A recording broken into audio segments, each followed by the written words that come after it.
এরপরে বৃহস্পতিবারেও প্রশাসন চাইলে প্রধান বিচারপতি বা আমাদের সুপ্রিম কোর্ট চাইলে বৃহস্পতিবারও একটা সমাধান দিতে পারতেন বলে আমি মনে করি। এই যে শুক্র শনি গেল, এর মধ্যে ঢুকে গেল হচ্ছে গিয়ে জঙ্গিরা। এই ছাত্ররা তো আর আন্দোলনে ছিল না আর শুক্র শনিবারে কখনোই, জঙ্গিরা ঢুকে গেল। আমি আর এর ভিতরে আরেকটা জিনিস বলতে চাই, আপনারা দেখেন যে অলরেডি আপনারা তো সংবাদ সম্মেলনে আছেন, আর ওইদিকে প্রায় 826 জঙ্গি, সে 80টার মতো রাইফেল নিয়ে ও কোথায় যে ঘুরে বেড়াচ্ছে। আচ্ছা, আপনারা কি মনে করেন যে কোটা আন্দোলন যারা, এরা নিরীহ, এরা হচ্ছে গিয়ে আমাদেরই সন্তান? তারা তো সংস্কারের কথাই চাচ্ছিল, সরকারও সংস্কার চাচ্ছিল, মধ্যখানে এই ঝামেলাটা হয়ে গেল, মিসআন্ডারস্ট্যান্ডিং, এবং এই সুযোগটা নিয়ে নিল জামাত বিএনপি, সুযোগটা নিয়ে নিল হচ্ছে জঙ্গিরা।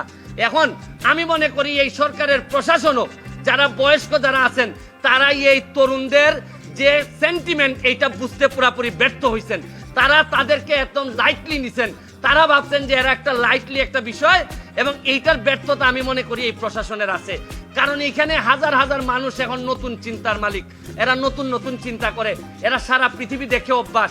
আপনি জানেন যেখানে 18 সালে এরা পথে নামে আসছিল, এখন আবার যে ঘটনাটা ঘটলো, এইটা প্রশাসনও চাইলে আরো কন্ট্রোল করতে পারতেন। এবং আরেকটা ব্যর্থতা আছে, আমাদের যে এই সরকারের বিরুদ্ধে দেশি বিদেশি চক্র, এরা অ্যাক্টিভ, তারা চায় এই সরকারকে বিপদে ফেলতে। সরকারেরও বোঝা উচিত ছিল যে যে কোনো একটা আন্দোলন হোক না কেন, আজকে ছাত্র, কালকে অন্যদের আন্দোলন হোক, এইটার মধ্যে জঙ্গিরা আইসা ঢুকবে, জামাত শিবির আইসা ঢুকবে। এইখানে প্রশাসনও ব্যর্থ হয়েছে, এটা বলতে আমি অ্যাড্রেস করতে ব্যর্থ হয়েছে। আমি সরকারকে দাবি জানাবো, যত দ্রুত সম্ভব আমরা যে অর্ডার হয়েছে সুপ্রিম কোর্টের, এটা গেজেট আকারে প্রকাশ করে, কারণ সরকারের প্রতি বিশ্বস্ততা কমে গেছে ছাত্রদের। এইটারে বাড়ানোর জন্য আমাদের কোর্টের প্রতি বিশ্বস্ততা কমে গেছে, কারণ কোর্ট বলার পরও ছাত্ররা শুনে না, প্রধান বিচারপতি বলার পরও ছাত্ররা শুনে না। কারণ হচ্ছে গিয়ে আপনি যাই বলেন, বাস্তবতা হচ্ছে গিয়ে ছাত্রদের জন্য যে বিশ্বস্ততা থাকা দরকার ছিল প্রশাসন এবং বিচার বিভাগের, এই বিশ্বস্ততা নাই। আরেকটা জিনিস বলতে চাই, আকাশের যে জায়গায় মেঘ জমা হয়, আইসা বৃষ্টি পড়ে আদালতের উপর। আপনি বিভিন্ন সংসদের ঝামেলা, নীতি নির্ধারণের ঝামেলা, এগুলা সব কেন আইসা সুপ্রিম কোর্টের বৃষ্টিপাত হইতে হবে? এগুলা তো সুপ্রিম কোর্টের ঝামেলা ছিল না। সুপ্রিম কোর্টের ইমেজ ক্ষুণ্ণ করার জন্য এই ধরনের মেঘগুলা যথেষ্ট।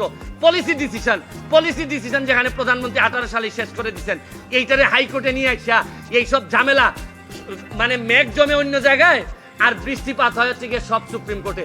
আমি বিশ্বাস করি সুপ্রিম কোর্টের ইমেজ এতে ক্ষুণ্ণ হয়, পরবর্তীতে এইসব বিষয়ে যেন আরো সচেতন থাকেন সুপ্রিম কোর্ট, এবং প্রশাসনের জন্য সতর্ক থাকে, এবং দ্রুত আমি মনে করি গ্যাজেটটা দিয়ে আমি বাচ্চাদের যারা আছে তাদেরকে বলবো, তোমরা বাড়ি ফিরে যাও, তোমরা যা চাইছিলা তার চেয়ে বেশি তোমরা পাইছো।